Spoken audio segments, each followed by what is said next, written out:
Bueno,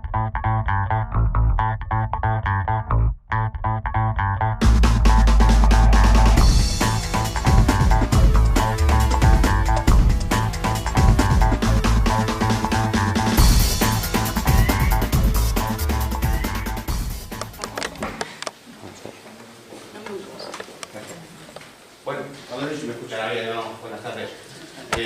Nosotros, como habéis podido ver, somos del Partido de la Libertad Individual, somos un partido nuevo. Hemos empezado hace poquito y bueno, lo que pretendemos un poco es defender las libertades a todos los niveles entre las personas. Podéis acudir a nuestra página web y ver qué es lo que hacemos y por qué es lo que peleamos. Y el motivo de hacer esta charla con Juan Ramón Rayo, porque bueno, pues él es un experto en economía, aparte valenciano, desde Castellón, aparte de Benigambó, y eso también pues nos viene bien que sea así, que por lo menos es de la tierra. Y bueno, imagino que todos lo conoceréis bastante, por eso estáis aquí, más que para oírme a mí y para oírle a él, ¿no? Toda información sobre lo que es el partido les hemos dejado un poco en aquella mesa, algunas cositas, unas camisetas, porque a alguien le gusta mucho, se las quiere llevar, que es lo único que cobramos. Porque nosotros no vivimos de subvenciones, vivimos de las aportaciones de los afiliados y las donaciones de las empresas, porque al ser liberales estamos en contra de lo que son las subvenciones y queremos ser consecuentes y coherentes con ello. Con lo cual también hemos dejado unas huchas, pues si sobra algún eurillo, pues dejarlo y podemos hacer más reuniones y convocar más cosas de estas, y en la próxima pues invitaremos a Planta Mora a cenar, ya que esta no vamos a poder porque estamos un poco gallinos. Bueno, pues sin más os dejo ya con Juan Ramón y que nos explique a ver qué hacemos para salir de este agujerito en el que nos han metido. Bueno, a ver si podemos hacerlo. Gracias. Muchas gracias, Francisco.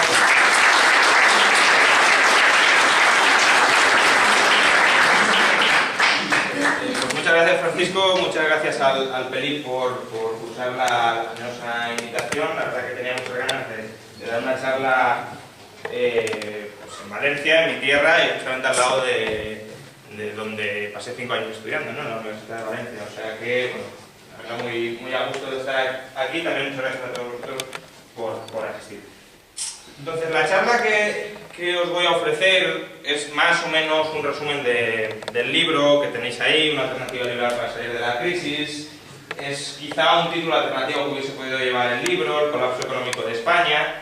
Lo que pasa que, bueno, pues no sé si los editores no querían ser tan cenizos o quieren todavía transmitir algo de optimismo, o no sé por qué, pero se optó por una alternativa liberal para salir de la crisis. Lo que pasa que, insisto, este título también sería bastante ilustrativo del resumen y del contenido del libro.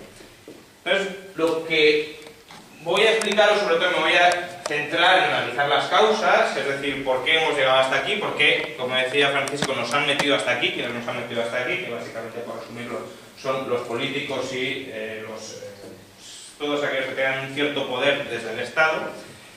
Y luego plantearemos cuáles son las soluciones. Sobre todo, pues quizá en el turno de preguntas haya más espacio para confrontar las soluciones. Yo las enunciaré brevemente. A lo mejor a algunos les escandalizan la magnitud de las soluciones que hace falta. Espero que después de comprender la magnitud del problema, pues se entienda que las soluciones también han de ser bastante profundas y radicales. Pero, sobre todo, ya en el turno de preguntas podemos tener más lugar para comentar y para ver hasta qué punto ciertas soluciones son necesarias o no. Vale. Entonces, a mí la crisis me gusta explicarla recurriendo a las llamadas 3 burbujas. Es decir, desde muchos ámbitos se nos dice que España padece una burbuja, la burbuja inmobiliaria, la burbuja del ladrillo, ocasionada por especuladores y por una especie de conspiración mundial para elevar el precio de la vivienda en España. Y en parte, bueno, desde luego ha habido una burbuja inmobiliaria, pero no ha sido la única burbuja, ni siquiera es del todo correcto circunscribir la burbuja inmobiliaria a los inmuebles, ¿de acuerdo? Entonces, como digo, a mí me gusta describir el desastre en el que estamos ahora como fruto, como resultado de 3 burbujas. La primera es la burbuja financiera, que ahora en breve explicaremos que consiste en una expansión del crédito, expansión artificial del crédito, que lleva a un hiperendeudamiento de los agentes económicos.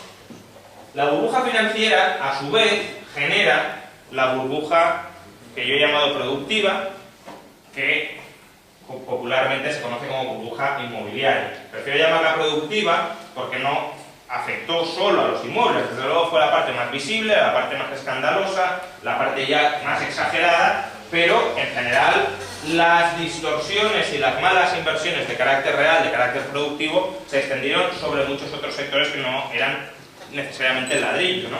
Por ejemplo, automóviles. Por tanto, bueno, hay que ampliar un poco el significado de la burbuja productiva, aunque desde luego el epicentro estuvo en el ladrillo, ¿de acuerdo? Por tanto, tampoco es del todo incorrecto llamarla burbuja inmobiliaria, pero tengamos en cuenta este detalle. Y por último, la burbuja productiva, es decir, esta actividad económica artificial fruto de las malas inversiones derivadas del endeudamiento, del sobreendeudamiento de la burbuja financiera, provocó la burbuja estatal, que esta es la que muchos se niegan a querer ver, como si el Estado viviera al margen de la sociedad cuando vive a costa de ella. Y esta burbuja estatal, ¿de dónde vino? ¿De qué derivó? Pues derivó de que hubo una actividad económica, ya digo artificial. Esa actividad económica artificial generó unos ingresos tributarios artificiales. Ingresos tributarios artificiales se traducen inmediatamente no en más ingresos para los ciudadanos, es decir, en menores impuestos, en más bajadas de impuestos, sino en mayor gasto por parte de los políticos. Que eso. Vale, vamos a ir analizando una a una las distintas burbujas. La burbuja financiera, que es la primera de todas, ¿os habéis fijado? Cada burbuja genera a su vez la siguiente, ¿de acuerdo? Por tanto, son tres burbujas que no son tres burbujas independientes. Algunos las han querido describir como la tormenta perfecta. En España hemos tenido una tormenta perfecta donde todo lo que hubiese podido salir mal ha salido mal. No es tan así. Es decir, los desastres unos explican y causan los otros, ¿de acuerdo? Por tanto, hay menos coincidencia de lo que parece, hay mucha más relación de causalidad. Bien, entonces la primera es la burbuja financiera, aquella burbuja sin la cual nada de todo lo demás hubiese sucedido. A veces me preguntan, ¿cuál es de las tres burbujas la más importante? Pues es difícil porque todas generan distorsiones muy acusadas en distintas partes de la economía, pero desde luego si hay que buscar una burbuja que sea la culpable de todas, sería la financiera. Sin financiera no hubiésemos tenido ni burbuja productiva ni burbuja estatal. Entonces la burbuja financiera, ¿cuándo empieza? Pues básicamente empieza después del año 2000, 2001, principios de 2002. La economía mundial se estaba abocando hacia la recesión. Acordaos que a finales de los años 90 vivimos otra mini burbuja, que fue la burbuja de las .com en Estados Unidos y también en parte en Europa. Y claro, esa burbuja ya había pinchado y estábamos entrando en recesión. Entonces, cuando un país, una economía entra en recesión, la receta que inmediatamente prescriben los políticos y los economistas keynesianos es pues la que están prescribiendo ahora mismo.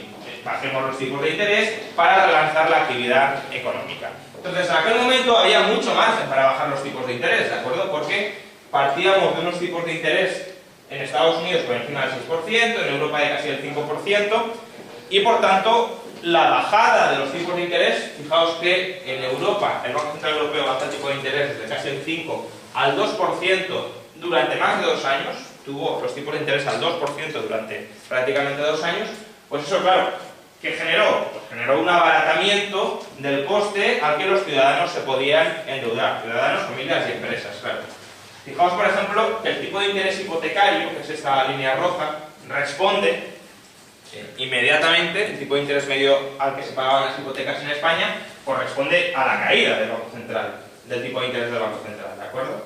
Entonces, pensemos que el tipo de interés hipotecario pasa de estar por encima del 6 a estar prácticamente en el 3%. Por tanto, se reduce a la mitad. Y además se reduce a la mitad en unas circunstancias muy características. Pensad que el tipo de interés de alguna manera es resultado de oferta de crédito y demanda de crédito. Entonces, cuanta más alta sea la demanda de crédito, si la oferta no sube, más alto tiene que ser el tipo de interés. Básicamente, si todos nos queremos endeudar y la cantidad de capital o de fondos para que nos podamos endeudar es limitada, cada vez tendremos que pagar más por el endeudamiento. ¿De acuerdo? Entonces, durante esta época, ahora lo veremos, la demanda de crédito por parte de familias y empresas se dispara, se multiplica. Y pese a que la demanda se dispara y se multiplica, el tipo de interés, lejos de subir, se reduce a la mitad. Eso, de alguna manera, ilustra la enorme inyección de oferta de crédito, de expansión crediticia que hubo durante esas fechas. Porque si en lugar de, pongamos, duplicarse, se redujo a la mitad, el efecto fue de 4 veces, ¿de acuerdo? Bien, entonces lo que tenemos es que el Banco Central Europeo, por cierto, el Banco Central Europeo no es un banco privado, no es mercados, no son especuladores, bueno, son especuladores, pero no son especuladores privados con cuernos, rabo y demás, sino que son un monopolio estatal de la moneda. Por tanto, fijaos que la primera transparencia, el origen de todo, el origen de la burbuja financiera, que a su vez es el origen de las otras dos burbujas, está en un monopolio público sobre el dinero, llamado Banco Central Europeo. Y si pusiéramos la misma explicación, el mismo PowerPoint para el caso de Estados Unidos, lo encontraríamos en la Reserva Federal, que es otro monopolio público estatal sobre la emisión de dinero, que también bajó los tipos de interés del 6 al 1% durante más de un año. ¿De acuerdo? Por tanto, la génesis es la misma y no está en los mercados, en el ejército de los mercados, sino en el sector público. Bueno, entonces, ¿qué sucede? Pues lo que sucede básicamente es que las familias y las empresas se empiezan a endeudar, ¿de acuerdo? Empiezan a demandar crédito. ¿Por qué demandan crédito? Bueno, en España en el año 2000 había desde luego una carestía de vivienda que había que en parte que corregir. Es decir, no toda inversión en vivienda, no toda construcción de viviendas fue un despilfarro, ni fue absurda, ni fue innecesaria, ni fue superflua. Pensaba que en el año 2000 convergían varios factores. Por el lado de la demanda, ¿qué teníamos? Pues teníamos llegada masiva de inmigrantes, que en algún sitio tienen que vivir, por tanto vivienda, la generación del baby boom, años 70, cumplía 30 años, por tanto se quería independizar, se quería emancipar y también necesitaba un inmueble. Luego, la tradicional cultura española por el ladrillo, fruto no de que nos estemos medio locos, sino de que durante los años 70 y 80, sobre todo, España vivió una brutal inflación. La tasa media de inflación durante varios años fue superior al 20%, los mercados financieros estaban muy poco desarrollados, por tanto la única manera que tenían los españoles de proteger el patrimonio de las exacciones inflacionistas del Estado era metiendo el dinero en el ladrillo. Luego había una deducción por la compra de vivienda, lo cual también la hacía más atractiva. Y luego, por el lado de la oferta, ¿qué factores teníamos que contingentaban la cantidad de vivienda? Pues un suelo muy restringido, pensar que solo el 2% del suelo de España está urbanizado, el 2%. Luego una legislación de alquileres muy restrictiva, que hace que el mercado de alquileres también esté atrofiado, etc. Por tanto, digamos que motivos para invertir en vivienda y para producir algunas viviendas había. Si esto lo juntamos con unos tipos de interés artificialmente bajos, es decir, con una cuota, con una letra de las hipotecas que en muchos casos era inferior a la mensualidad del alquiler durante varios años, pues el estímulo a comprarse una vivienda era claro y era muy poderoso, ¿de acuerdo? Entonces, fijaos, la expansión crediticia que provoca el Banco Central Europeo se canaliza fundamentalmente hacia el ladrillo. Es la línea azul, ¿de acuerdo? En el año 2001 los bancos españoles habían concedido 200.000, 250.000, 260.000 millones de euros en créditos al ladrillo. ¿Qué es el ladrillo?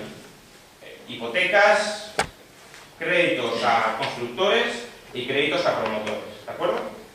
250 o 260.000. En el año 2007 ya superaba el billón de euros al ladrillo. Fijaos además que hasta el año 2003, más o menos, el crédito al resto de la economía, al resto de industrias, de servicios, a la agricultura, etc., todavía superaba los créditos al ladrillo. En el año 2007, pues prácticamente los créditos al ladrillo duplicaban, ¿de acuerdo?, los créditos al resto de la industria. Entonces, como os decía, quien captó ese crédito y quien utilizó ese crédito fueron fundamentalmente familias y empresas. Las familias se endeudaban ¿para qué? Para comprarse una casa. Fijaos en la deuda familiar, que sube del año 2001 al 2007 de manera muy considerable, desde 230 a 240.000 millones hasta casi el billón de euros, ¿de acuerdo? ¿Y qué pasaba? Cuando las familias se endeudaban para comprar vivienda, el precio de las viviendas subía, ¿de acuerdo? Con lo cual, la rentabilidad de vender viviendas se disparaba. Con lo cual, a su vez, ¿qué veían los empresarios? Que construir viviendas era una oportunidad empresarial. Por tanto, muchos promotores empezaron a construir viviendas. Si además esos promotores las podían construir con una financiación que también estaba artificialmente barata, pues señor sobrejuego, yo vendo a una rentabilidad muy alta y el coste de financiarme y de, por tanto, iniciar el proyecto es muy bajo. muchos empresarios se lanzan por tanto a la construcción. Y fijaos la deuda empresarial que sucede en España, pues pasa de menos de 400.000 millones de euros a superar el billón 200.000 millones. ¿De acuerdo? Vale. Entonces, ¿por qué se puede hablar de burbuja financiera? Porque muchos de vosotros podríais preguntar, bueno, al fin y al cabo, aquí lo que tenemos es ahorro de los españoles, o de los españoles o de los alemanes, que se destina a inversiones productivas. Por tanto, al fin y al cabo, si los empresarios y las familias han visto oportunidades de negocio en la vivienda y han inmovilizado su capital en la vivienda, en la construcción, es problema de los cálculos que han hecho familias y empresas y de haberse equivocado a la hora de decidir cuáles sean las inversiones adecuadas. ¿Por qué podemos hablar de expansión artificial del crédito? No solo porque el Banco Central esté bajando los tipos de interés, sino por el peculiar funcionamiento que tiene el sistema financiero en general, el sistema financiero actual, la banca en nuestro sistema financiero actual. Vamos a ver, toda empresa, salvo los bancos, toda empresa se tiene que preocupar de que el momento en el que tenga que pagar sus deudas tenga o dinero en caja para pagarlas o le venzan créditos, es decir, tenga vencimientos de cobros con los que poder pagar las deudas, ¿de acuerdo? De hecho, quienes hayáis estudiado contabilidad, una de las primeras cosas que se enseñan en contabilidad es recomendar que las empresas tengan un fondo de maniobra positivo. ¿Qué es un fondo de maniobra positivo? Que los derechos de cobro de una empresa superen en un cierto margen, en un cierto fondo de maniobra, las obligaciones de pago de esas empresas, ¿de acuerdo? ¿Qué pasaría si una empresa no tuviese un fondo de maniobra positivo? Es decir, que no pudiese atender todos los vencimientos de su deuda con el dinero que tiene en caja o con los ingresos, con los cobros que tiene en ese mismo momento. Pues o que tendría que acudir permanentemente buscando a refinanciación en el banco, lo cual puede ser peligroso si un día el banco le dice o no te la presto, como sucede ahora, o te la presto pero a tipos de interés muy altos, o en caso de que no pueda obtener esa financiación, tendrá que empezar a vender sus inversiones a más largo plazo, tendrá que empezar a vender parte de su empresa. Pero si parte de su empresa, pues imagina que son edificios, o que sean máquinas que tengan un mercado muy estrecho, etc. Si parte de su empresa no es fácil de vender, probablemente obtenga un mal precio por esa empresa, con lo cual, si obtiene un mal precio, si vende con pérdidas para pagar facturas, se va descapitalizando. Es más, si vende parte de su empresa y para seguir funcionando necesitaba esa parte de su empresa, se está amputando partes de la compañía que le impedirán tener ingresos futuros, ¿de acuerdo? Por tanto, una compañía con un fondo de maniobra negativo está en una situación muy peligrosa y lo normal será que caiga en suspensión de pagos en algún momento. Es decir, no significa que por estar en un periodo de tiempo con fondo de maniobra negativo vaya a caer en suspensión de pagos, pero desde luego, si su manera de actuar, si su manera de proceder es tener siempre un fondo de maniobra negativo, pues en algún momento lo normal es que caiga en suspensión de pagos. Y precisamente por eso las empresas se cuidan muy mucho de tener un fondo de maniobra negativo.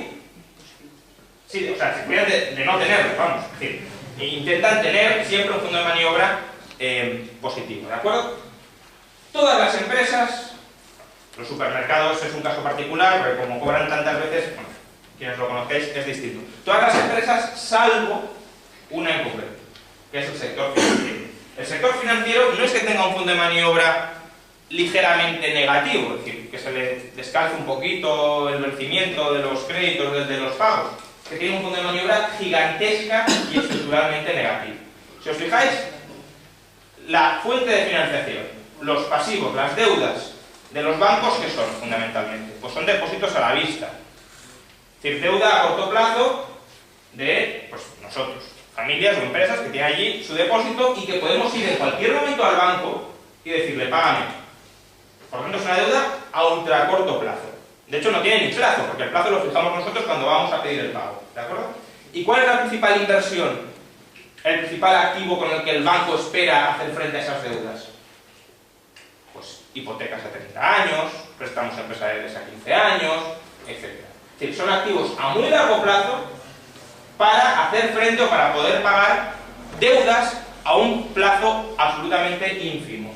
Por tanto, el fondo de maniobra, es decir, no es que los activos a corto plazo superen algo las deudas a corto plazo, es que todos o prácticamente todos los activos son a largo plazo y todas las deudas son prácticamente a corto plazo. Fijaos, por ejemplo, en el balance de una caja valenciana de la CAM en el año 2006, ¿de acuerdo?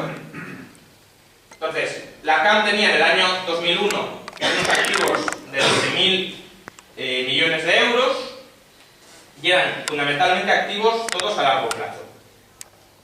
Pero fijaos el incremento que se produce en sus activos, es decir, en sus préstamos, porque al final prácticamente los activos de la banca son todos préstamos, del año 2001 al 2006. Es decir, pasamos de unos activos de menos de 20.000 a unos activos de casi 60.000 millones. Por tanto, se triplican los activos.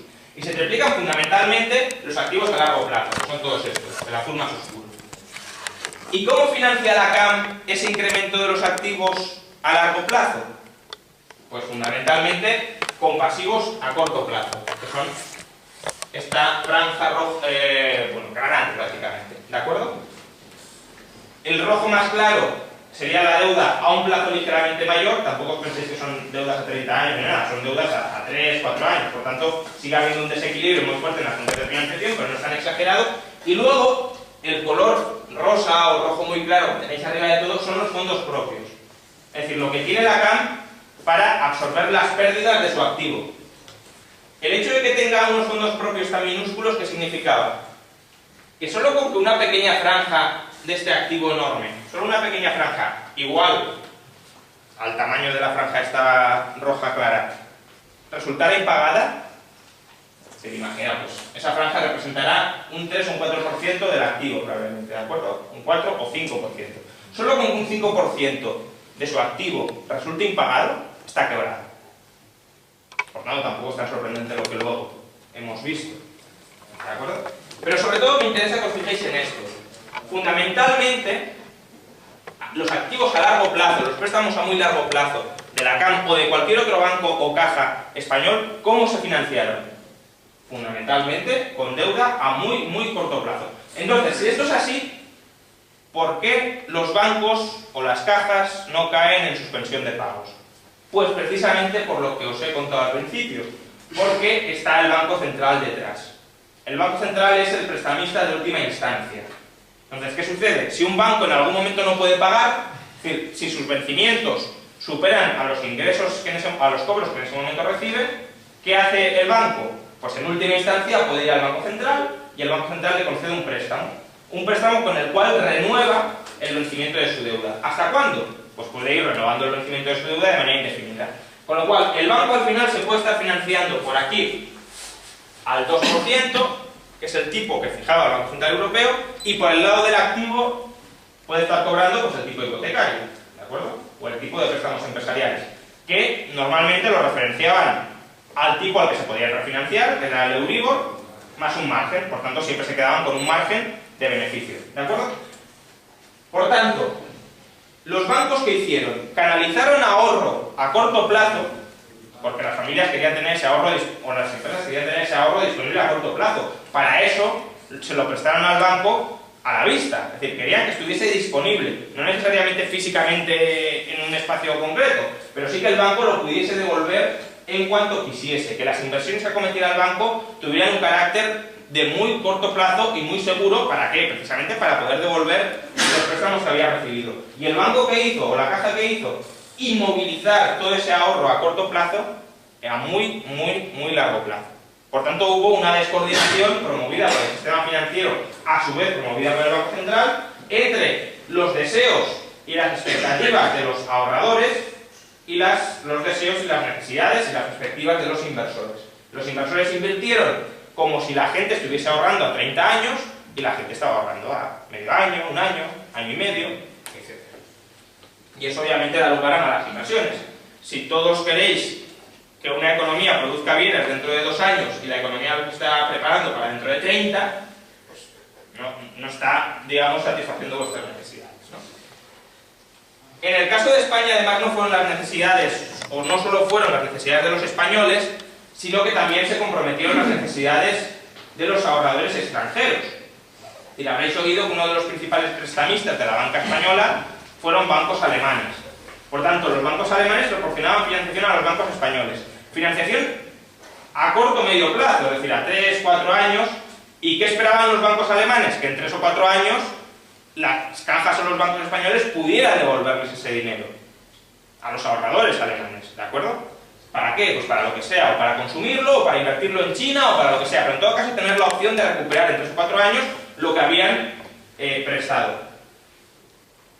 Y de hecho lo tenéis aquí. El déficit exterior de España lo que recoge o lo que refleja es la financiación exterior, el capital exterior que recibió España. ¿Para qué? Pues para financiar el funcionamiento de su economía. Fundamentalmente para financiar la burbuja financiera. Fijaos, en el año 2007 el déficit exterior llegó a ser de más de 100.000 millones de euros. Es decir, ese año entraron desde el extranjero más de 100.000 millones de euros fundamentalmente dirigidos a financiar, pues eso, la burbuja. Con lo cual, ahora los bancos alemanes están llamando a la puerta de los bancos españoles y les están diciendo, páganos. Y los bancos españoles les están diciendo, hombre, tengo tal descubierto en mis cuentas que a lo mejor te podré pagar pues dentro de 30 o 40 años si, pues bueno, conforme vaya capitalizando parte de mis beneficios futuros, etc. Por tanto, hay una descoordinación clarísima entre las necesidades de los prestamistas, que eran los bancos alemanes, pero también familias españolas, empresas españolas, etc., y los prestatarios, que eran los bancos que a su vez prestaban a otras familias y otras empresas españolas para que acometieran sus inversiones, pero inversiones a mucho mayor plazo y de mucho mayor riesgo de las que querían los que en última instancia estaban financiando esa operación, porque no os olvidéis que el banco al final es un intermediario financiero y hará bien su trabajo en tanto en cuanto intermedie correctamente entre ahorradores e inversores. Si los ahorradores quieren una cosa y los inversores quieren otra y el banco fuerza a que se conecten cuando tienen deseos y expectativas inconexas e incompatibles, habrá un problema, y el problema es la burbuja financiera. Es decir, tipos de interés a largo plazo artificialmente bajos, demasiado bajos, y por tanto endeudamiento a largo plazo demasiado elevado. Vale, entonces, este endeudamiento demasiado elevado de familias y empresas españolas que acudieron al banco para financiarse a tipos de interés artificialmente bajos, ¿en qué se tradujo? Pues ya lo hemos comentado, fundamentalmente en vivienda. Fijaos, esta es la evolución de las viviendas construidas entre el año 2001 y el año 2011. En el año 2006 se construyeron en España casi 900.000 viviendas. ¿De acuerdo? Las viviendas que se construyeron entre el año 2001 y el 2006 fueron superiores a las que construyeron Alemania y Francia conjuntamente. ¿De acuerdo? Cuando Alemania y Francia conjuntamente tienen 3 veces la población española. Entonces, si queréis de alguna manera conectar lo que os estaba diciendo ahora de los prestamistas alemanes que nos estaban financiando, pero nos estaban financiando de manera descoordinándonos entre todos nosotros, ¿cómo habrían sido buenas las inversiones que acometió España? Si los ahorradores alemanes hubiesen querido, en última instancia, comprar casas españolas. Entonces, en ese caso habría sido una buena inversión. ¿Por qué? Nos financian la producción y luego, ¿cómo les pagamos el préstamo que nos han hecho? Vendiéndoles la casa. ¿De acuerdo? Pero, claro, nos encontramos con que en el año 2006 la demanda extranjera, que no alemana, extranjera de viviendas en España estaba en torno a 30.000, 40.000 viviendas. Y se construyeron 900.000. Por tanto, la otra alternativa era que los españoles quisiéramos comprar todas esas casas. Pero claro, si queremos comprar todas esas casas, deberíamos ser capaces de pagárselas en el plazo en el que los alemanes u otros prestamistas extranjeros nos prestaban el dinero, pues 4, 5, 6 años. ¿Éramos los españoles capaces de pagarles en 4, 5, 6 años todo el dinero que nos prestaron los alemanes para construir esto? Obviamente no, porque si no, ahora ¿qué deberíamos tener? Deberíamos tener un superávit exterior enorme, que sería lo que les estamos vendiendo y como les estamos pagando las viviendas, pero no tenemos ese superávit exterior. El año que viene igual tenemos un superávit exterior pequeñito, pero hasta ahora no lo hemos tenido. Por tanto, en el plazo en el que unos esperaban cobrar, desde luego nosotros no les podíamos pagar. Y esa es la descoordinación de la que os hablaba. Es decir, imaginad que vosotros invertís el dinero en bolsa y el año que viene con ese dinero tenéis que pagarle la universidad a vuestro hijo. Pues obviamente si ese dinero no lo recuperáis hasta dentro de 10 años, tenéis un problema, porque vuestro hijo no podrá ir a la universidad. Por lo tanto, hay una descoordinación de planes. tú y tu hijo estéis planificando que tenga una educación cuando tú has hecho ciertas inversiones que te impedirán que la tenga. Pues eso es lo mismo que les pasó a los alemanes como financiadores o a los españoles como deudores, ¿de acuerdo? Bueno, en cualquier caso, la burbuja financiera se filtra al mercado inmobiliario, se empiezan a construir viviendas, más de 4 millones entre esos años, y fijaos luego el desplome posterior, ¿de acuerdo? Es decir, yo creo que la magnitud del despropósito o del descalabro inicial en las buenas decisiones de construir viviendas se puede comprobar muy bien con el hundimiento posterior.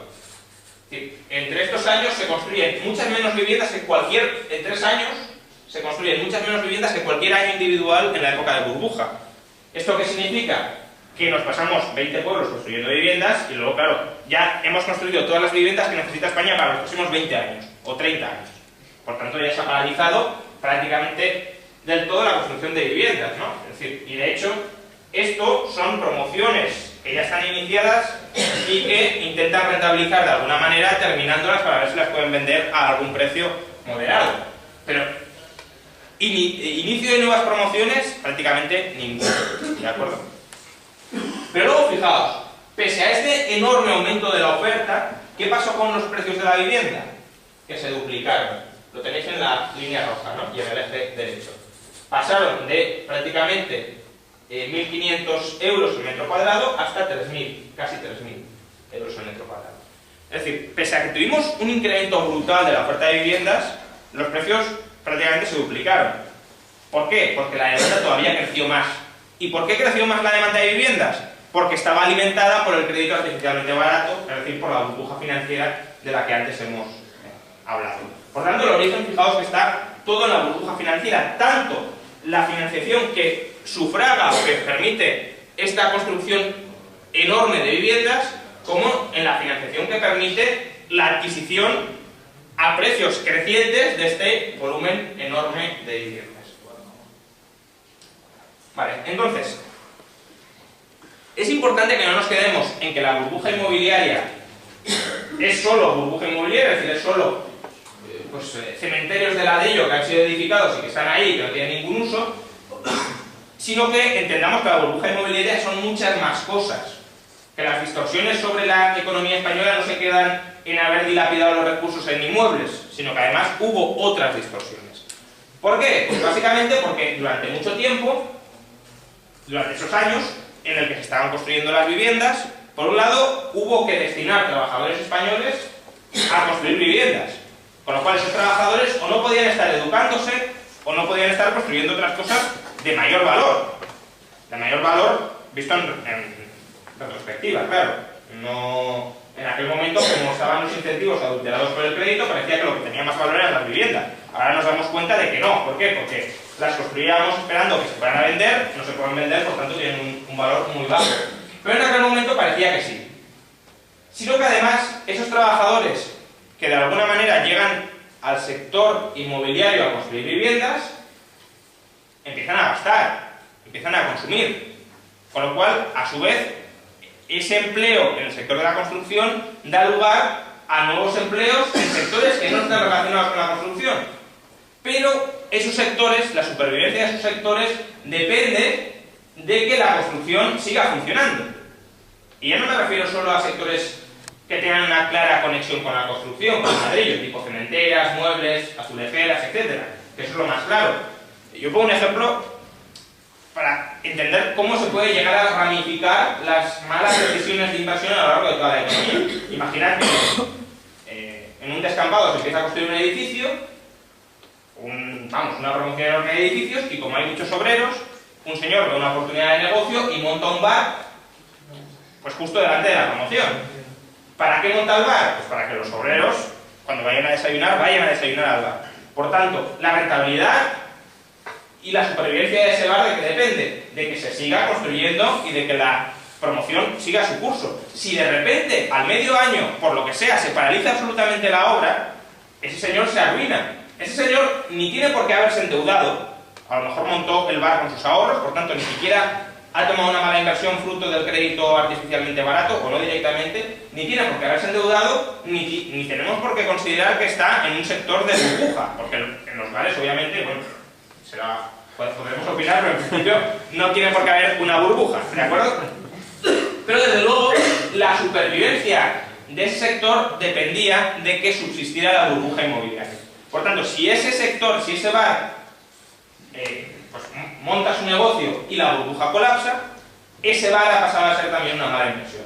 ¿Por qué? Porque era una inversión que dependía de la burbuja, y la burbuja era una mala inversión. ¿De acuerdo?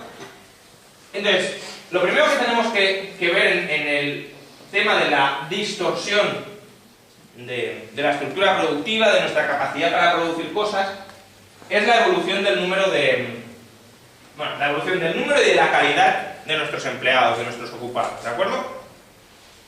Entre el año 2000 y el año 2007 se crean en España casi 5 millones de puestos de trabajo, ¿de acuerdo?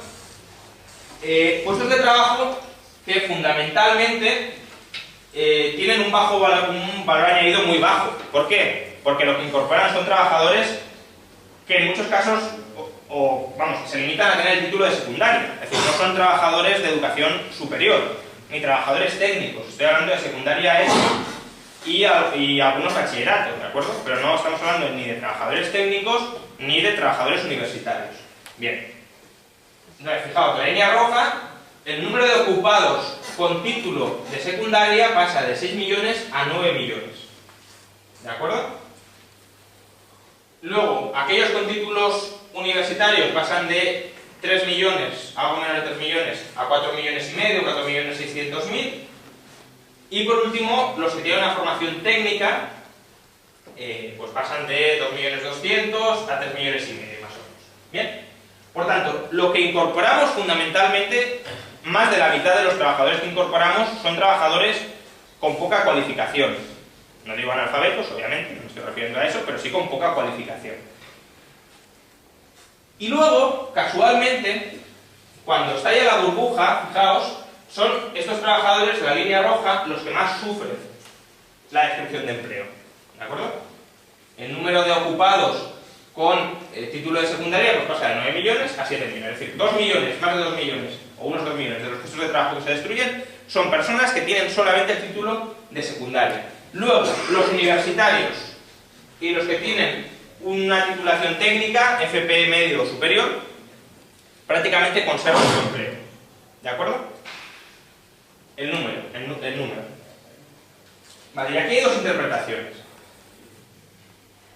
Una interpretación es que España, desde la crisis, se está empezando a especializar en sectores de alto valor añadido. Es decir, lo que está quedando vivo en España son aquellas industrias que incorporan o trabajadores técnicos o titulados universitarios o doctores, ¿de acuerdo? Por tanto, lo que queda en pie ya son las empresas con valor añadido. En parte, esto yo creo que es cierto, es decir, parte de la verdad es esa. Ahora bien, otra posible explicación que en la otra mitad que explica la película es que está habiendo una sustitución de trabajadores con baja cualificación por trabajadores de mayor cualificación, pero para puestos de baja cualificación. ¿De acuerdo? Es decir, dado que voy a tener un camarero, pues si tiene un título superior, mejor que si no lo tiene. Ya que no puedo discriminar entre trabajadores vía sueldo, porque la rigidez a la baja de los sueldos es muy alta, pues ya que les voy a tener que pagar X sueldo, mejor que tenga mayor titulación que tenga menor. ¿De acuerdo? De hecho, si vamos a ciertas estadísticas internacionales, vemos que el número de españoles que tiene un puesto de trabajo para el cual está supuestamente sobrecualificado es más del 50%. ¿De acuerdo? Y de hecho ha sido un porcentaje que ha aumentado, creo que 20 puntos en los últimos años. Por tanto, lo que tenemos es una sustitución, en parte, sustitución de trabajadores muy cualificados, o sea, poco cualificados por trabajadores muy cualificados para puestos poco cualificados. Yo diría, de hecho, que al 50% lo que tenemos es conservación del empleo superior por industrias superiores, digamos, y la otra mitad es por simple reemplazo de trabajadores poco cualificados por trabajadores más cualificados. Vale. Entonces, una parte del capital humano español, digamos, una parte del sector productivo español, del tejido laboral español y con capacidad para generar empleo, tiene desde luego una buena cualificación, pero otra parte es discutible que la tenga porque de hecho estamos viendo que solo es empleable, al menos de momento, para sectores de bajo valor añadido. Si esta estadística de capital humano la ponemos en relación con la inversión que se está realizando en patentes, con la capacidad de generación de patentes o de modelos de utilidad en España, es decir, con lo que debería ser el subproducto de una buena formación en capital humano, no digo que todo capital humano tenga que generar patentes, desde luego, pero si tenemos cada vez mejor y mayor capital humano, en teoría deberíamos ver una evolución positiva en el número de patentes.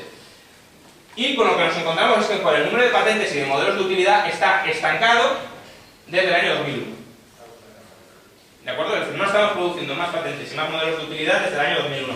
Podríamos decir, bueno, producimos el mismo número, pero tienen un mayor valor añadido. Es decir, aunque la cantidad sea la misma, son más valiosas. Si miramos los ingresos por royalties del extranjero, es decir, lo que cobramos a los extranjeros por venderles nuestras patentes, también están estancados. Por tanto, ni estamos generando patentes de mayor valor, ni mayor número de patentes. Y eso, fijaos en la franja azul de detrás, pese a que el gasto público en I+D se ha duplicado desde el año 2001, lo cual de nuevo ilustra la completa inutilidad del gasto público en I+D. ¿De acuerdo? Pero bueno, eso como nota al margen. En cualquier caso, lo que sí que hay que ver es que la calidad del capital humano español no ha sufrido una evolución al alza de manera extraordinaria durante los años de burbuja. Es decir, durante los años de burbuja lo que tuvimos fue creación de muy bajo valor añadido, de trabajo de bajo valor añadido en España, y poca creación de alto valor añadido. Entonces, la productividad del factor trabajo, digamos, no sufrió una evolución pues al alza espectacular. ¿Por qué? Porque ya digo que la cualificación de ese valor añadido, perdón, de ese trabajo, pues no ha sido muy alta, como podemos ver con pues, diversos parámetros. Ahora bien, ¿qué ha sucedido con el coste del trabajo? Porque si la capacidad de generar valor del trabajo nos ha disparado al alza brutalmente, el coste debería haberse mantenido moderadamente estable, o al menos no subir mucho, porque si no, claro, si un trabajador no es capaz de generar mucha más riqueza y vas elevando su coste, pues al final lo vuelves inempleable. Bueno, fijémonos en la evolución de los costes laborales en España, nominales.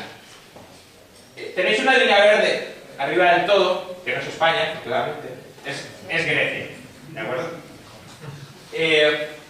Luego tenéis dos líneas abajo, una roja, que hasta el año 2010 estaba por encima de la morada. La roja es Irlanda y la morada es España, ¿de acuerdo? Es decir, tenemos ahí una liga de campeones. En cualquier caso, fijaos que en el caso de España, estos son costes nominales. Hay gente que discute que no es el mejor indicador porque obviamente has de tener en cuenta la productividad.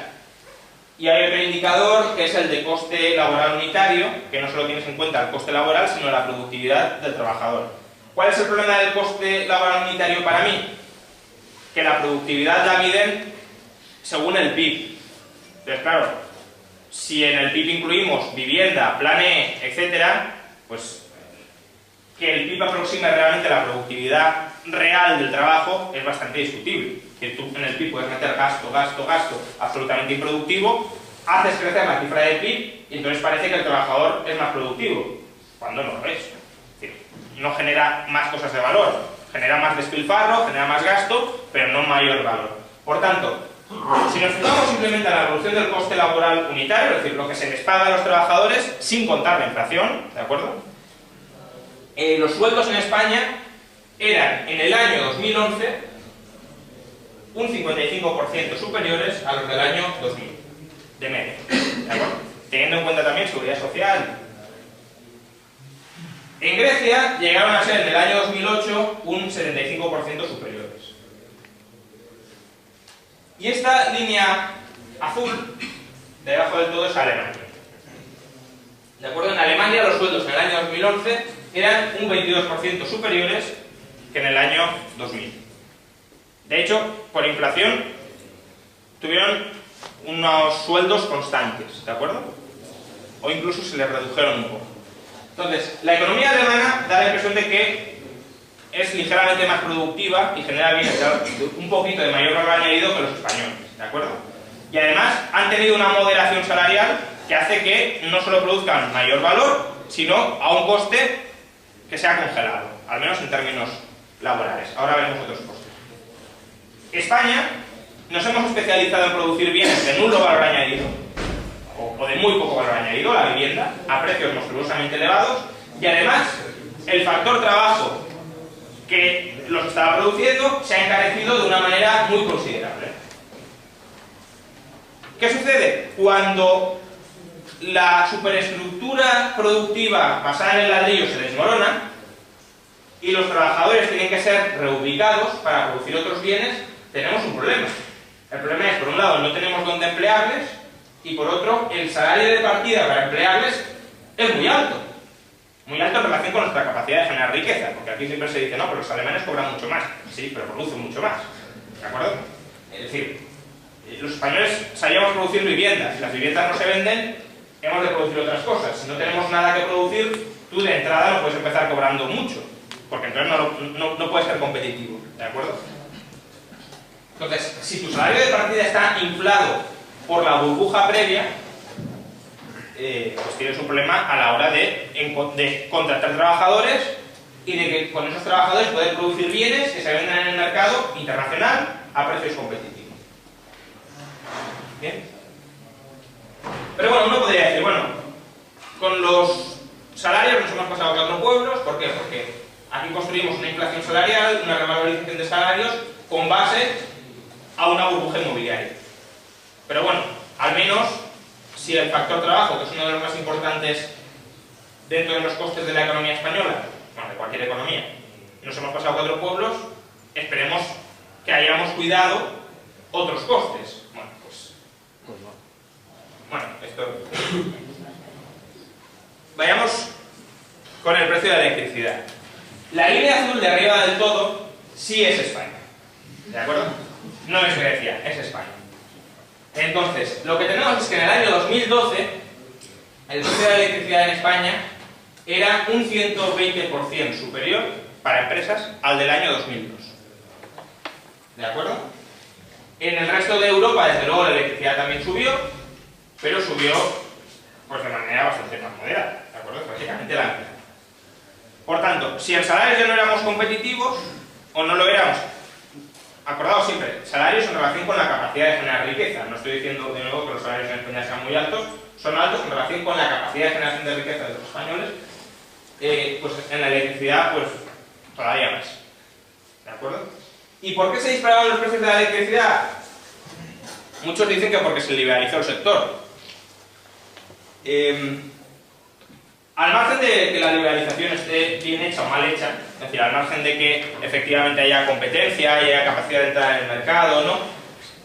Aun cuando tuviéramos el mercado más competitivo del mundo, hay un problema fundamental, y es que el sector público sigue regulando directamente la mitad de los costes de la industria, los llamados costes regulados, de los que ahora hablaremos. Y la otra mitad, es decir, la parte en teoría libre del mercado eléctrico, que sería básicamente cómo deciden las empresas producir la electricidad, si con energía nuclear, si con energía eólica, si con energía fotovoltaica, si con carbón, etcétera, qué mix energético desean utilizar para producir la energía y para venderla al consumidor. Esa parte que en teoría es libre y es privada también está enormemente regulada. ¿De acuerdo? Entonces, fijaos, esto es la evolución de los llamados costes regulados del sistema, que son todas aquellas actividades de las que todavía se ocupa el sector público: distribución, transporte. Bien, la evolución vemos que es al alta, pero es sobre todo monstruosamente al alta en la franja roja. ¿La franja roja qué es? Son las primas de régimen especial, fundamentalmente las primas a las energías renovables. ¿Qué se hizo en España? Pues a partir del año 2004, el Partido Popular, no el Partido Socialista, el Partido Popular, de hecho una de las últimas elecciones que toma, creo que la toma incluso después del 11 de marzo, una de las últimas decisiones que toma, una vez perdidas las elecciones, es un decreto de promoción de las energías renovables. Quien se pregunte por qué tuvieron tanto interés, no es porque el Partido Popular se haya vuelto verde, sino porque, a poco que investiguéis, esto fue un negociazo para muchísima gente, y muchísima gente con conexiones en comunidades autónomas, ¿de acuerdo? Entonces, este decreto, que obviamente luego el Partido Socialista mantuvo y amplió y aplaudió, e incluso se intentó atribuir como propio, pero es del Partido Popular, lo que hacía era que obligaba a las compañías eléctricas a comprarles la electricidad a los productores renovables a precio de oro. ¿Por qué? Porque producir la electricidad mediante una central fotovoltaica, por ejemplo, es muy caro. Entonces, claro, si tú has de vender la electricidad al consumidor a 50 y un señor con una placa fotovoltaica te la vende a 500, no se la compras. ¿De acuerdo? ¿Por qué? Porque si se la compraras, tendrías que vender la electricidad al consumidor a 500, con lo cual el consumidor no te compraría a ti la electricidad. Entonces, la ley lo que hace es obligar a las compañías eléctricas a que les compren la electricidad. Y no a 50, sino a 500. ¿De acuerdo? El precio del megavatio que se fijó para la fotovoltaica fue de 500 euros el megavatio hora, cuando el precio medio al que estaba vendiendo por el resto de energías rondaba los 50. ¿De acuerdo? Claro, entonces había un problema. Y es, si las compañías están obligadas a comprar a 500 y venden a 50, tienen unas pérdidas enormes. ¿Cómo se compensó a las eléctricas? Pues os vamos a dar en el futuro, con cargo a sobrecostes que iremos metiendo en la tarifa eléctrica, la diferencia. Y son esa diferencia es esas primas de régimen especial, es decir, los derechos que tienen a cobrar las eléctricas por haber pagado muchísimo más a los productores de lo que luego ellos cobran a los consumidores. Entonces, claro, si hay muy poquitas centrales renovables, pues eso es más o menos manejable. Hay 3 o 4 que se lo llevan crudo, pero no dispara los costes de la electricidad en España. Pero claro, si tú haces tan atractivo instalar centrales renovables, pues incentivos, reacción. ¿De acuerdo? En este caso la reacción fue una burbuja renovable enorme, ¿no? Fijaos. Estos son los megavatios instalados, bueno, sí, megavatios instalados de energía fotovoltaica y eólica, ¿de acuerdo? La fotovoltaica pasa de 5.000 a 20.000 instalados, de potencia instalada en el año 2010-2011, es decir, se multiplica por 4, pero es que la fotovoltaica, que fue donde más excesos se cometieron, pasa de prácticamente no existir en el año 2002 a casi 5.000 megavatios, ¿de acuerdo? La fotovoltaica es con diferencia la más cara. La eólica se le da una cierta prima, pero más o menos es relativamente competitiva, es decir, es muy cara porque hay tanto instalado que a poco que se le dé ya es muy caro en general, pero en términos relativos no es muy cara. Ahora, la fotovoltaica hasta ahora ha sido carísima y claro, se ha ido instalando muchísimo y conforme se ha instalado muchísimo, pues... Y además, tened en cuenta que lo que se ha instalado no es tanto para que la central sea mínimamente rentable, sino para que lleve un pastizal muy considerable. Es decir, en el año 2009, creo que fue el año 2009, cuando esto ya se les fue de madre, y esto ya lo tuvo que recortar el Partido Socialista, ya empezaron a limitar la instalación de nuevas centrales fotovoltaicas, porque dijeron esto, vamos, ya nos ha hundido el mercado eléctrico, pero nos lo va a hundir todavía más. Entonces, lo que hicieron fue autorizar la instalación de megavatios, pero de manera limitada. Dijeron, solo se van a instalar este año 500 más, por ejemplo. Y estos 500 los vamos a distribuir entre todo aquel que quiera instalarlos mediante una subasta inversa. ¿Qué era una subasta inversa? Pues llegaban los productores y decían, yo en lugar de cobrar una prima de 500, me conformo con una de 400. Y otro, yo me conformo con una de 300, etc. Bueno, pues se cerraron la instalación de centrales fotovoltaicas con una prima de 125. Y 2 años antes estaban pagando a 500. Por tanto, si la tecnología no se revolucionó y no permitió ahorrar costes de una manera brutal, que algo pudo haber, pero desde luego no tanto, hay señores que vendiendo a 125 ya ganan dinero y están vendiendo y están cobrando hoy a 500. ¿De acuerdo? Y eso lo pagamos todos del recibo de la luz, no porque las compañías eléctricas hayan conspirado para hacer eso, sino porque hay una ley, bueno, hay diversas leyes, de hecho, varios decretos que obligan a que eso sea así.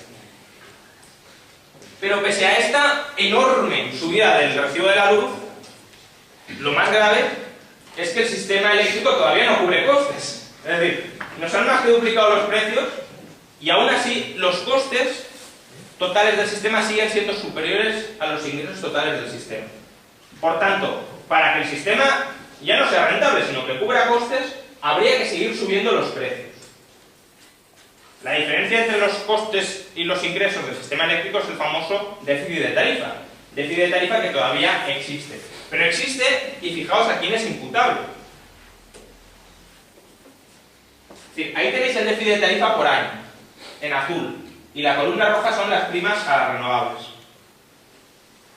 Es decir, prácticamente lo que nos encontramos es que si elimináramos las primas a las renovables, el déficit de tarifa desaparecería. ¿De acuerdo? Y por tanto no habría hecho falta subir tanto la luz como lo ha hecho. Vale, pero bueno, en cualquier caso, lo que tenemos por tanto es una estructura productiva que se especializó, se volcó, se escoró hacia la construcción y digamos los factores o las capacidades que tenemos para corregir esa burbuja inmobiliaria una vez colapsa son trabajadores medianamente cualificados tirando a bajamente cualificados, muy caros en relación con la capacidad de generar riqueza, y luego una electricidad también muy cara.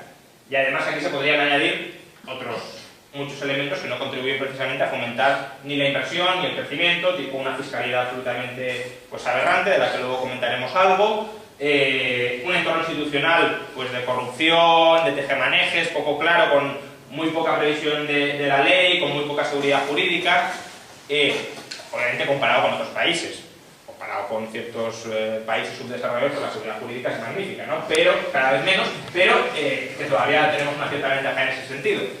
Luego, unos tribunales colapsados, con lo cual no solo tienes una hipertrofia legislativa, no solo se publican cada año más de 1 millón de páginas de boletines oficiales del Estado cambiando cada año todas las regulaciones habidas y por haber y creando otras nuevas, sino que además, cuando tienes un conflicto sobre la interpretación de esas normativas absolutamente descabelladas, no tienes la posibilidad de ir rápidamente a los tribunales y que te la aclaren lo antes posible, con lo cual se genera y se instala una cierta incertidumbre. Y luego además incluso cosas que ya son absolutamente pues, pintorescas, ¿no? Si España debería tener una ventaja competitiva en algún factor productivo en concreto, ¿cuál es?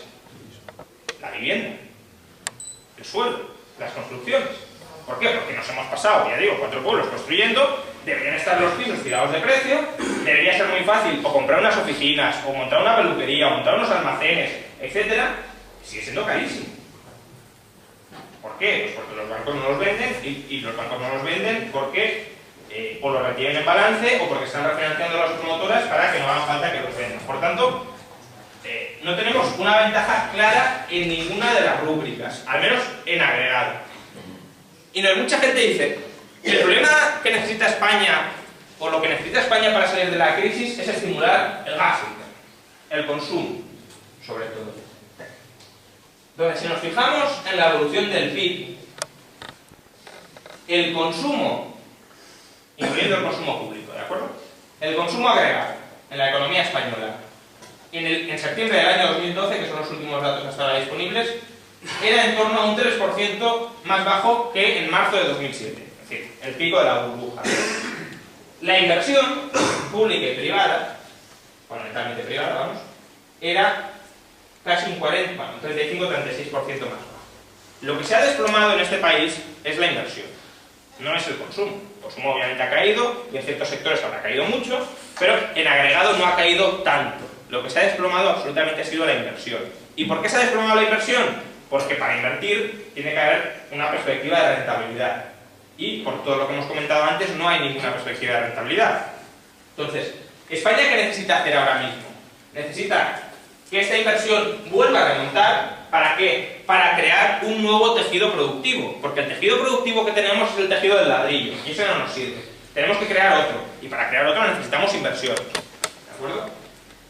¿E inversión dónde? Pues inversión fundamentalmente en la exportación, que de hecho de lo poquito que está yendo bien en la economía española. Necesitamos exportar mucho más. ¿Para qué? para devolverles el dinero que hemos pedido prestado para construir estos cementerios de ladrillo a nuestros acreedores extranjeros.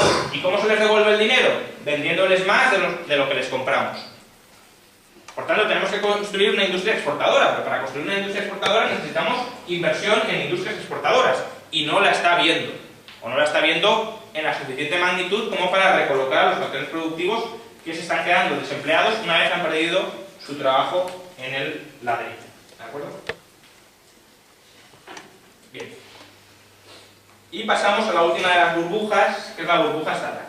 ¿De acuerdo? Vale.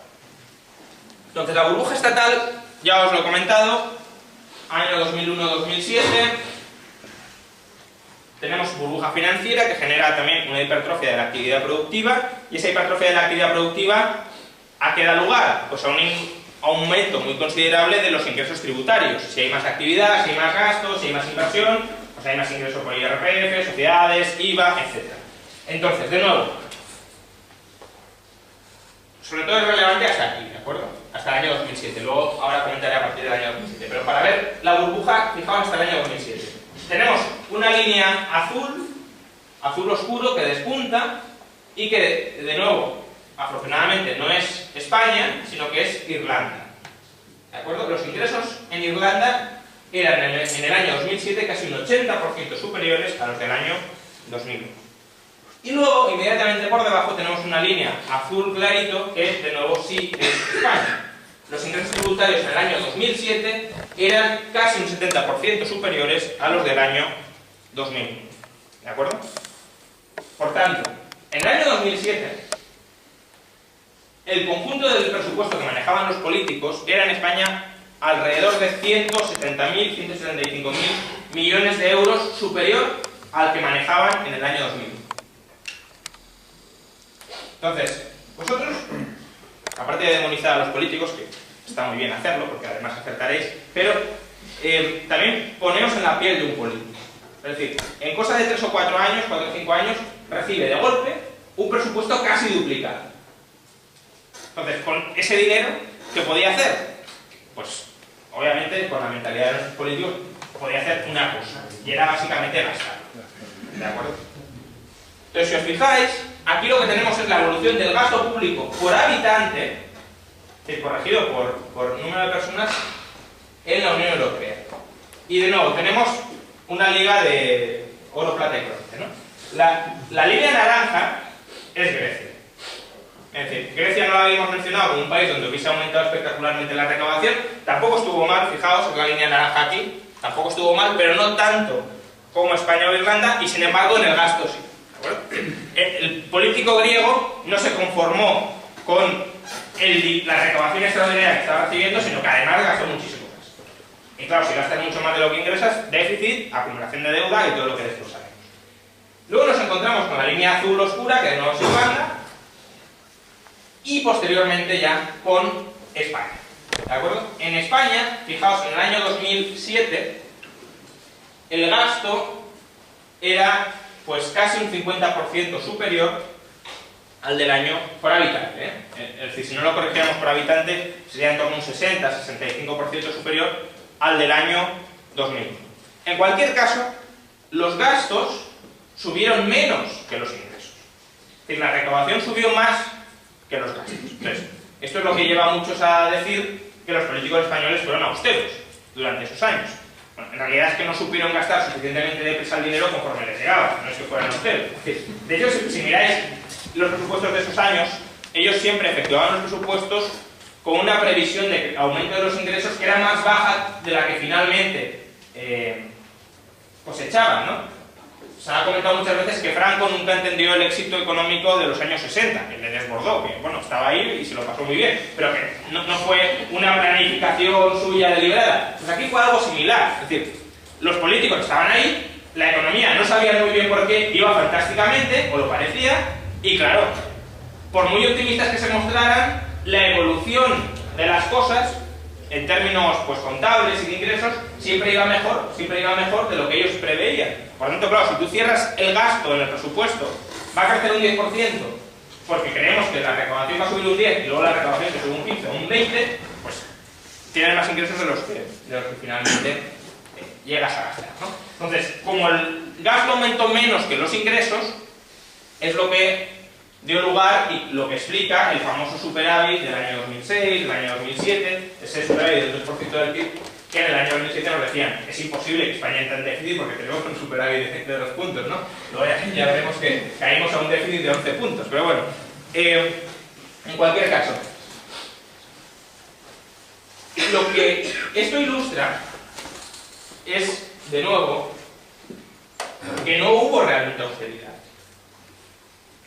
Es decir, el hecho de tener un superávit, si ese superávit es dependiente de una recaudación fiscal, de unos ingresos tributarios extraordinarios y no recurrentes, no se le puede llamar austeridad. Yo suelo poner un ejemplo que creo que con el que se entiende bastante bien. Si a un señor le toca la lotería, 1 millón de euros en la lotería, y dice, bueno, soy austero, voy a consolidar un nivel de gastos anual de 900.000 euros.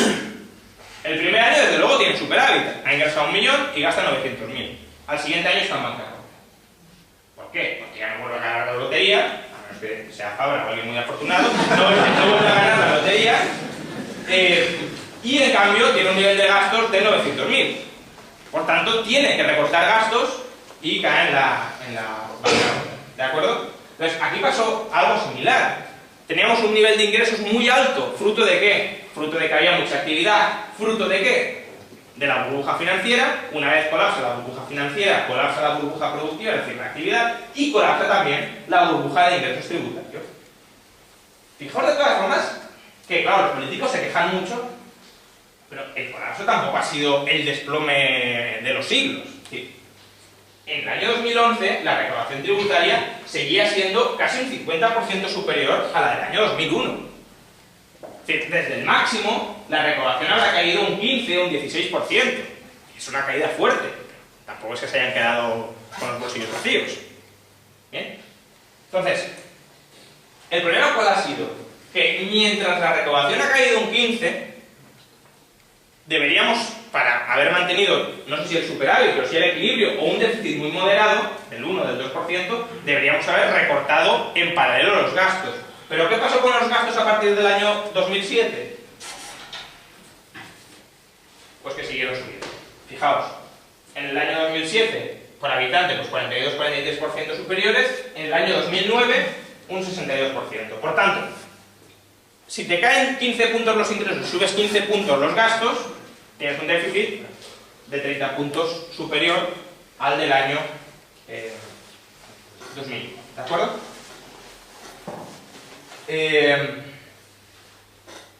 Fijaos que a partir del año 2007 el gasto público por habitante empieza a caer muy moderadamente. ¿Por qué? Porque en el año 2010 fue el famoso tijeretazo de Zapatero, cuando ya dejaban de financiarlo y tuvo que empezar a tomar alguna medida.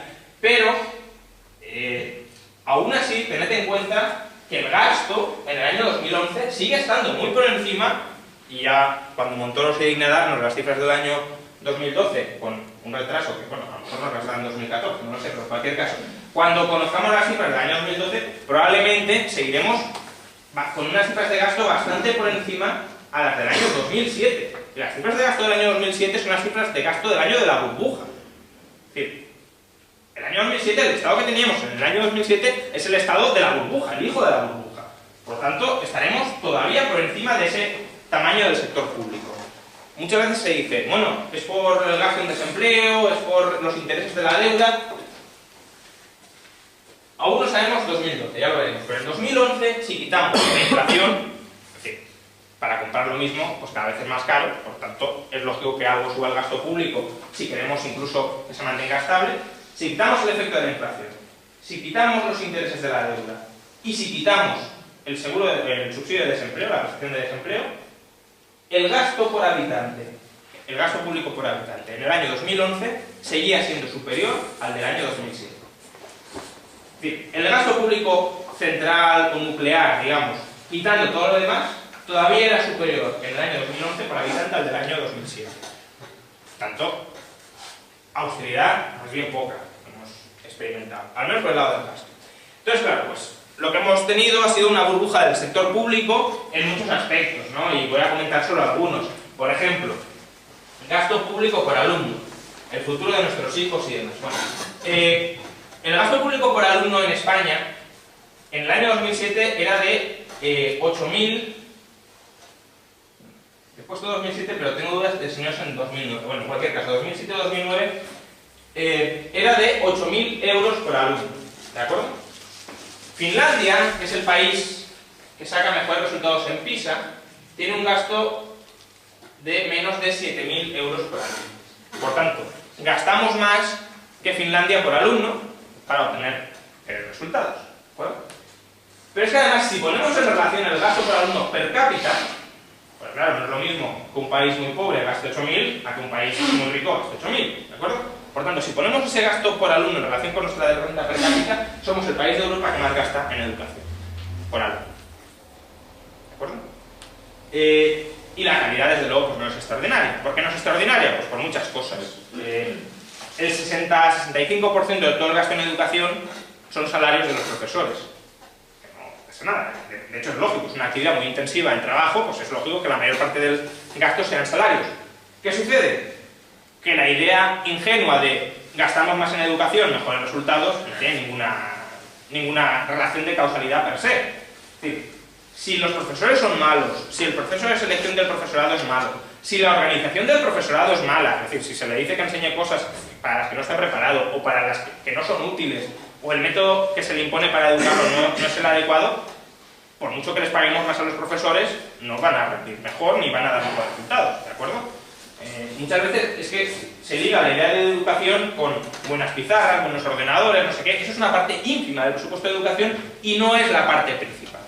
De hecho, los países del mundo que mejores resultados obtienen en educación no gastan especialmente en esto. En Corea del Sur intentan que la mayor cantidad de operaciones posibles las hagan los propios alumnos sin calculadoras ni sin nada, por ejemplo. Por tanto, hay margen para reducir el gasto público en educación, que aumentó un 30% por alumno en ese periodo, sin necesariamente que vaya en perjuicio del alumno. ¿Esto cómo se haría de la mejor manera posible? Bueno, lo podemos discutir luego, pero obviamente lo mejor, o de la mejor manera que eso se podría hacer, es privatizando la educación.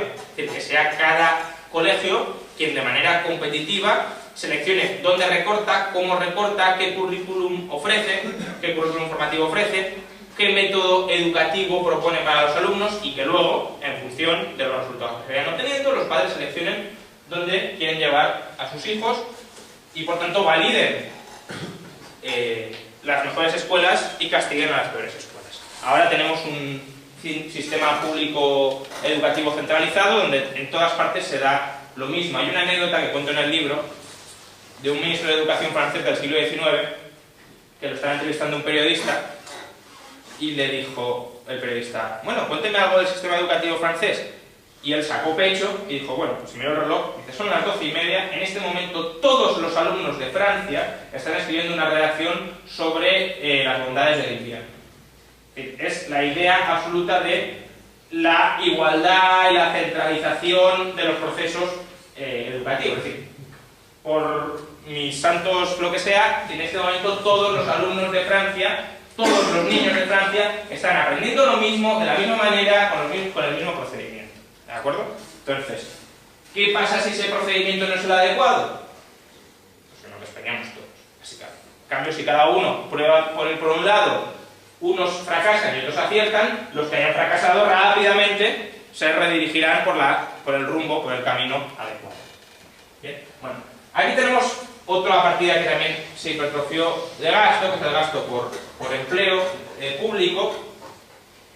Fijaos, básicamente el número pues aumentó, aunque ya, o sea, entre el año 2001 y 2007 el empleo público tampoco aumentó tanto, aumentó de algo más de 2,5 millones hasta 2.900.000, más o menos.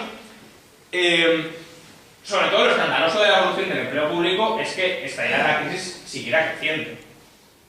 Fijaos que a partir del año 2007 nos vamos de 2.900.000 empleados públicos a 3.300.000, que es prácticamente lo mismo que había aumentado en los años de burbuja. Pero sobre todo lo que disparó el coste del empleo público fue la remuneración del empleo público, ¿de acuerdo?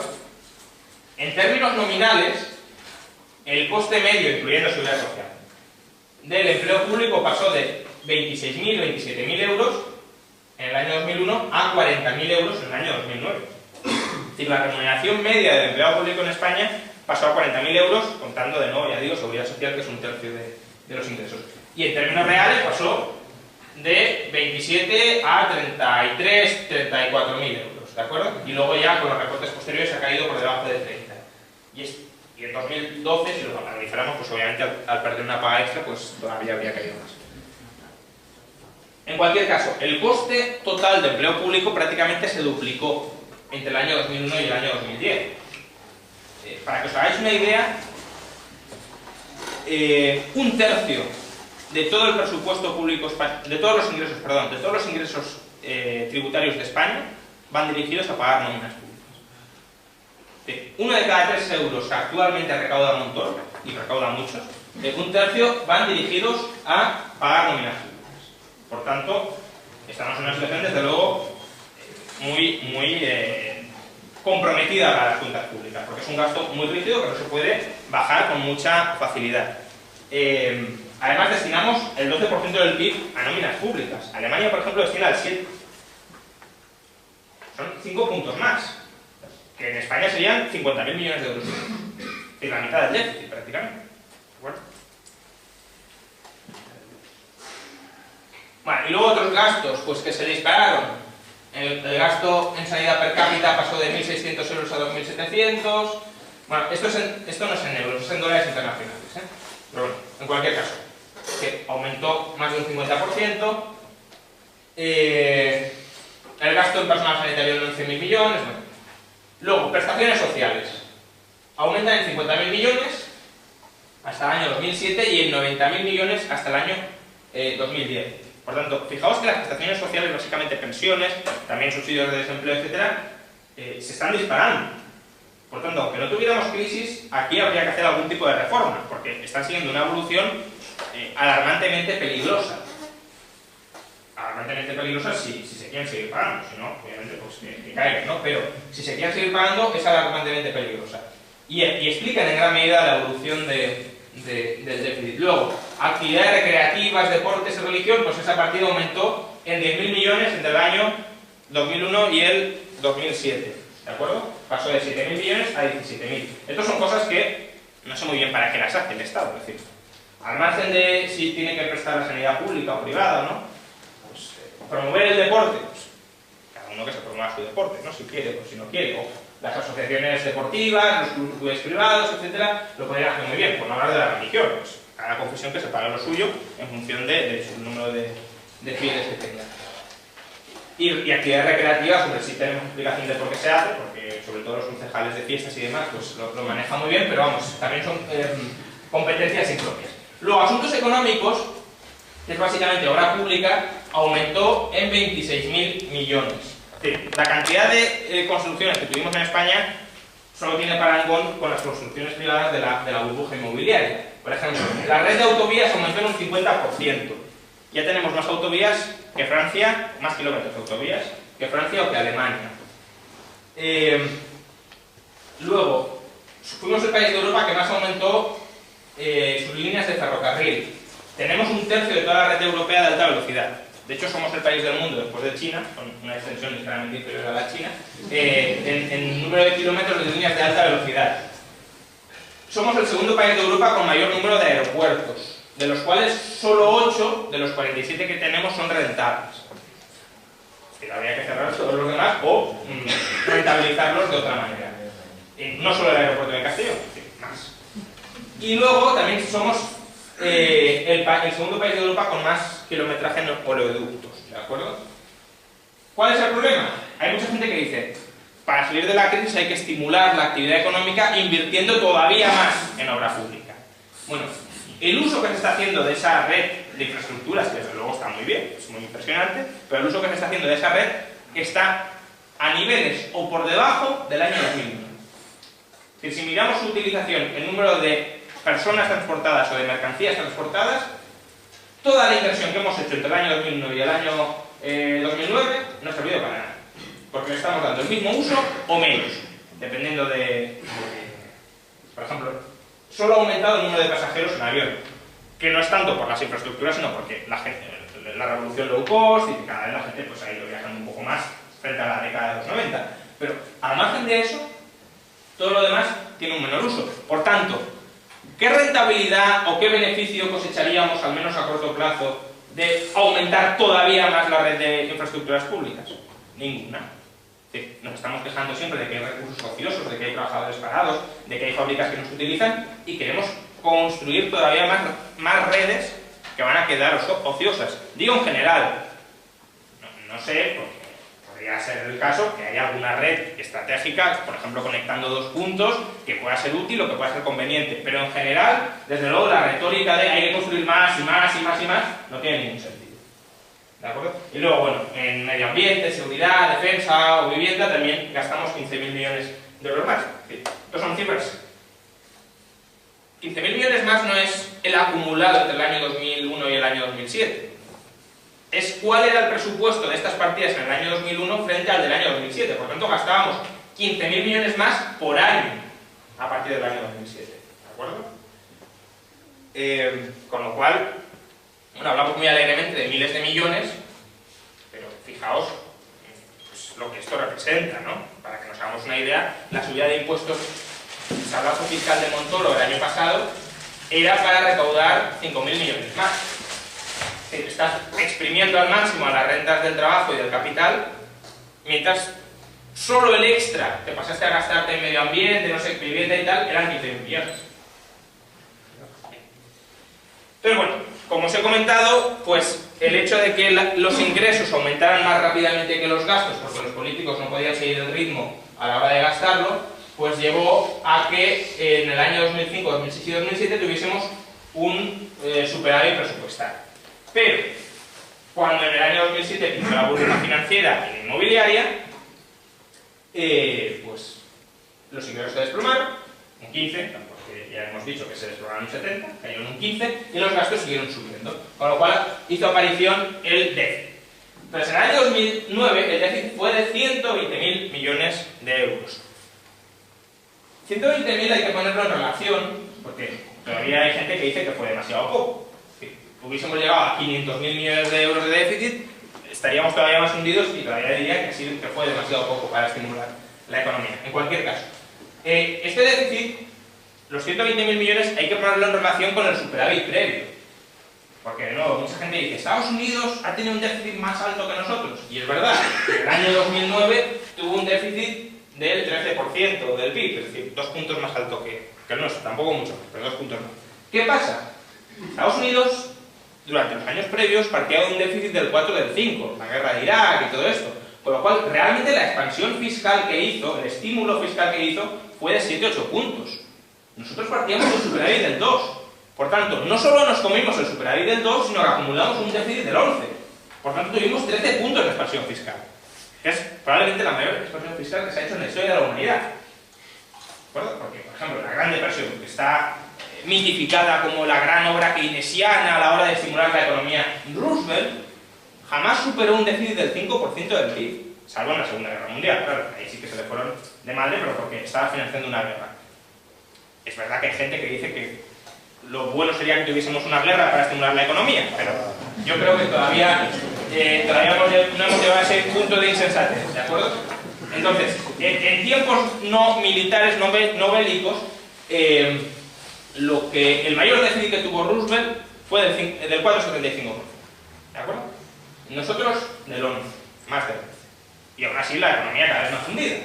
Por tanto, bueno, ¿esto dio resultado? Obviamente dio resultado para acumular deuda y para que muchos políticos siguieran gastando. Entonces, fijaos en la acumulación progresiva de deuda. En el año 2007 teníamos una deuda pública bastante baja, por debajo del 40% del PIB. En el año 2011 ya cerramos casi en el 70%. Este año ya veremos en cuánto cerramos, pero estará bastante por encima del 80, 85, 86. Y en el año 2014 el gobierno pronostica un 97%, conociendo pues la capacidad de este gobierno para atinar sus cálculos, sobre todo de déficit, teníamos que cerrar en el 4, cerraremos en el 8, etc., pues es muy probable que estemos por encima del 100%.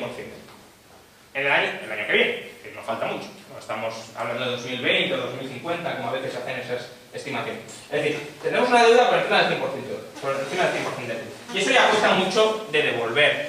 ¿Por qué? Porque si te estás financiando a unos tipos de interés del 3 o del 4% de media, más bien 4, si tu economía luego crece al 4% nominal, que puede ser, no es nada descabellado, pero todo ese crecimiento nominal de la economía se te va íntegro para pagar intereses. Cuando tienes un 100% de deuda sobre el PIB, a ritmos de crecimiento normales, que sería un 4 o 5% nominal, todo ese crecimiento se te lo come el pago de intereses. Por lo tanto, tienes poca capacidad para aprovechar los frutos de ese crecimiento para seguir creciendo. De ahí que ciertos estudios que se han hecho últimamente muestren que cuando un país supera el 90, ya no digamos el 100% de deuda sobre el PIB, su crecimiento potencial se desploma. Bien. Entonces, en el año 2007, muchos decíamos, hay que bajar el gasto, hay que bajar los impuestos, pero en todo caso tenemos que eliminar el déficit, etc. Y pues salían los típicos graciosos que decían, pero si tenemos una deuda pública muy baja, no pasa nada, tal y cual.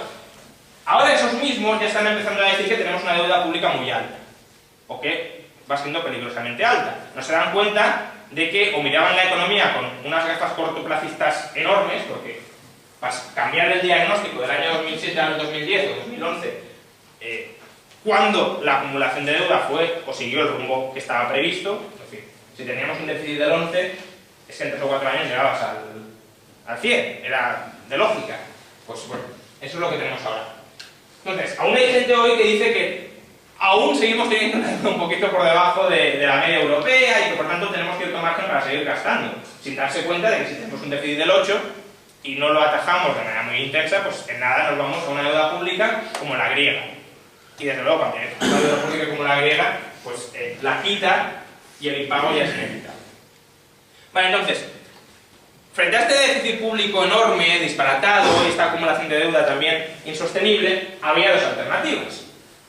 Porque al final hay que reducir el déficit, es decir, no hay otra. Bueno, hay una tercera que es impagar, que es la alternativa de Syriza, de Izquierda Unida y demás, pero que probablemente es a lo que nos estén abocando todos, los mismos que dicen que tenemos que incurrir en déficit, que es absurdo reducir el déficit, los mismos que se quejan de que los mercados nos atacan y no nos prestan, son los que luego, cuando ya llegan a un nivel de deuda que ven que no pueden pagar, dicen que la deuda es odiosa, que hay que repudiarla, que tenemos que impagarla, que los mercados han abusado de nosotros, que nos prestaron más de lo que deberían habernos prestado, fijaos.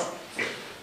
Entonces, incluso se puede llegar a la posición esquizofrénica de Syriza en Grecia, que critica los ajustes y pide repudiar la deuda. Es decir, por un lado estás diciendo que me presten, prestadme, que quiero gastar más, y por otro estoy diciendo que no voy a pagar. La caradura es impresionante. Bueno, pues Izquierda Unida ya está copiando un discurso relativamente similar, y ya veremos cuando se suman PP y PSOE a esta dinámica. De momento, el PP cuando llegó al gobierno pues tenía dos posibilidades. Una, o reducir el gasto para cuadrar el déficit, otra, exprimir con impuestos a los ciudadanos. Yo no confiaba mucho en ellos, pero aún así me sorprendieron negativamente. Es decir, yo sabía que iban a bajar el gasto, o sospechaba que no iban a bajar el gasto. Lo que pasa es que el descaro a la hora de subir los impuestos, la agresividad y el discurso a la hora de subir impuestos me ha sorprendido incluso para un partido socialdemócrata como el Partido Popular. Pero eso es lo que sucedió, ¿no? Entonces, fijémonos. Los tipos impositivos sobre la renta en España para prácticamente cualquier tramo están por encima de los principales países europeos. Fijaos, la línea azul clara es el tipo marginal de IRPF para los distintos tramos de ingresos sobre la renta. Bien. De hecho, para el tramo no de los súper ricos, sino de la clase media, para el tramo entre 33.000 y 50.000 euros, se paga un 40%, el tipo marginal es el 40%, prácticamente la mitad, te lo queda Hacienda, que es más alto que en ningún país europeo, incluida Suecia. Es decir, el ataque brutal y sin cuartel contra las clases medias ha sido ciertamente devastador, y podríamos meter también pues, todos los tipos que graban el ahorro. El ahorro mucha gente lo asocia con los ricos y con la rentabilidad de los ricos. El ahorro y la capitalización del ahorro es lo que puede permitir a una persona sin patrimonio pasar a tenerlo. Es decir, una persona de clase media baja pasará a convertirse en una persona de clase media alta. Si tú esa posibilidad de acumular patrimonio la persigues, y la persigues porque de 4 puntos de rentabilidad que consigues, 2 se los queda al Estado. y otros dos se los come la inflación. Bueno, pues si eso lo persigues y lo machacas, vas a tener siempre sociedades depauperadas, sin patrimonio, que no sean autosuficientes y que sean dependientes ¿de qué? Del estado de bienestar. Sí. ¿Qué pasa? Que si no me dan sanidad y educación, yo no me lo puedo costear, me muero. ¿Por qué? Porque no he tenido ocasión de acumular un patrimonio para autosostenerme. ¿Y por qué no he tenido ocasión de acumular un patrimonio? Porque el propio Estado me lo está quitando. Vale, entonces, obviamente, con todo este cóctel de disparates, burbuja financiera no lo hemos comentado con un agujero inmenso. ¿Por qué? Porque parte de los préstamos están siendo impagados y por tanto hay un agujero inmenso.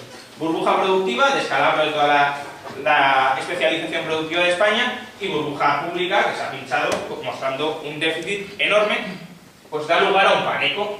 ¿Pánico por qué? Porque se teme que España no vaya a poder pagar todas sus deudas. Y si España es un país que no va a poder pagar, primero es un país al que no se le puede prestar. ¿Por qué? Porque si te estoy diciendo que te voy a pagar, pues te presto. ¿Bien? Y es un país donde además, como la única manera que tendrán de impagar probablemente sea salir del euro, no es necesario, pero es la vía prácticamente más segura, es un país que probablemente si impaga no seguirá en el euro. Con lo cual también es un país donde estar invertido va siendo crecientemente tóxico. ¿Por qué? Porque si sale del euro y deprecia su moneda un 30 o 40%, quien tenga inversiones en euros pierde un 30 o 40%. No sé si habéis visto la noticia de Telefónica en Venezuela, después de la devaluación del bolívar, ha tenido que reconocer una pérdida de 500 millones de euros. ¿Por qué? Pues porque los activos que tenía allí estaban en bolívares, si los quiere transferir en euros, pues obviamente va a tener que pagar mucho más y eso son pérdidas. ¿De acuerdo? Pues lo mismo en España. Entonces, fijaos, esto es la liquidez que proporciona el conjunto del sistema financiero europeo a España, en función de muchas cosas, ¿de acuerdo? Pero bueno, el sistema europeo de bancos centrales a España. Hasta el año 2008 era el Banco de España el que proporcionaba financiación al resto de Europa. Es decir, teníamos un cierto margen incluso para prestarles. Esto no significa cuál es la posición del país, Es decir, el país se puede estar endeudando en su conjunto y aquí tener un margen para prestarles. Esta es la posición entre bancos centrales, que es solo una pequeñita.